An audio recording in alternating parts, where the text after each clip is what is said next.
Now let's take 21. Yes, sir. Item 21 is discussion and action on a resolution authorizing the city manager to sign a First Amendment to entitlement agreement between the City of El Paso and FSW Investments to add a definition for an exclusion parcel to accommodate the development of a state of Texas facility.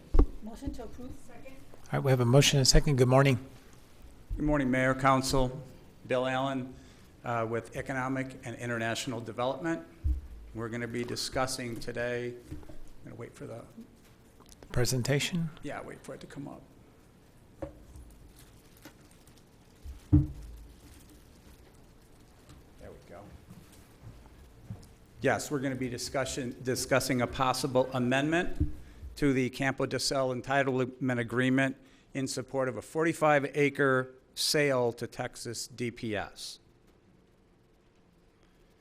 So the request came from FSW Investments, who's the owner of the major property, and they have contracted to sell 45 acres of land to the state of Texas on behalf of the Texas Department of Public Safety for the construction of a regional headquarters. In assessing the sale option, FSW and Scarborough Lane, who is the developer, have requested an amendment to the 2020 incentive agreement.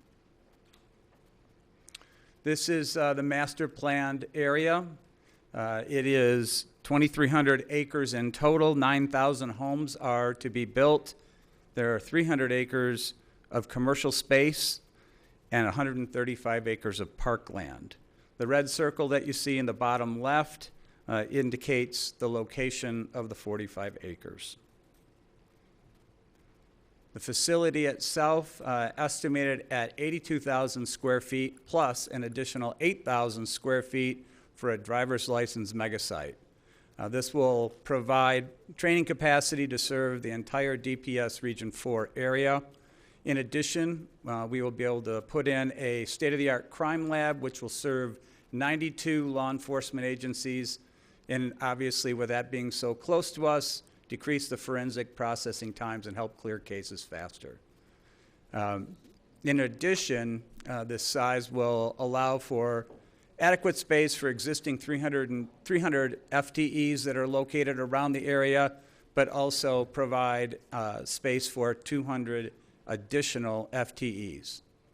Also, will there be a potential for a future build-to-suit for other state agencies going forward?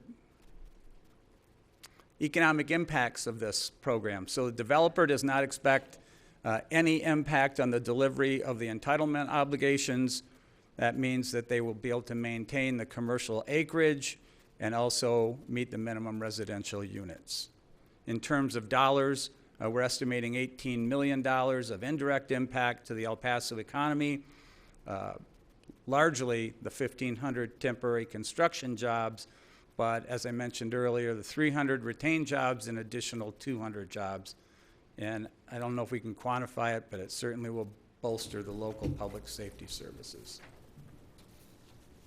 The language on the amendment primarily is under definitions. It will be modified in its entirety under exclusion parcel. So it is the 45-acre site shown on Exhibit A, which we don't have in front of you right now.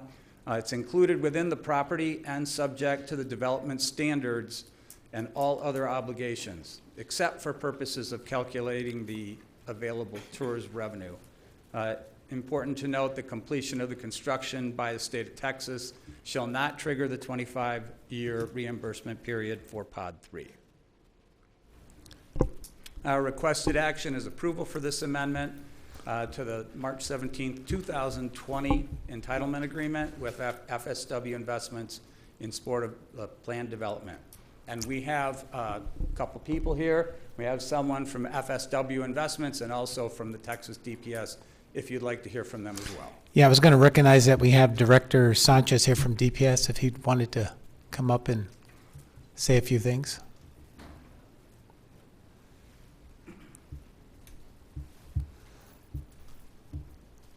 Good morning. Morning, everybody. Morning. So I just want to thank you all for taking the time to hear what we have to present for this regional headquarters. As we discussed before, the original regional headquarters was in Midland, and we had moved it to El Paso about 13 years ago. So the past 13 years, we've been trying to get the state to provide us funding in order to get this regional headquarters. If we do get it, this will be the newest regional headquarters out of the 6 in the state of Texas. And it's something that's going to make El Paso very proud. It's something that's going to put us on the map. And as you know, we've been very busy in trying to provide the best services that we could for public safety and assisting our fellow partners in law enforcement.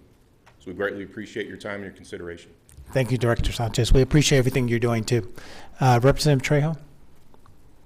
Thank you, Mayor. Public safety was one of my key priorities when I was running for office, because that was one of the key priorities that we kept hearing while we were out within the community. And, you know, I've been advocating for this behind the scenes to bring this project forward. DPS already employs 300 employees, and we're looking at an additional 300 high-paying positions.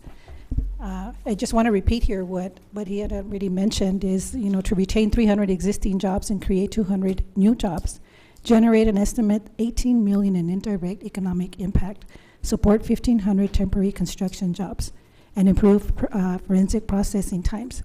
So this is a great opportunity for not only our district, but the community as a whole.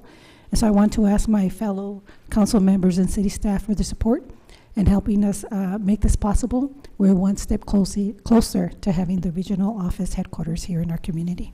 Thank you. Thank you. Representative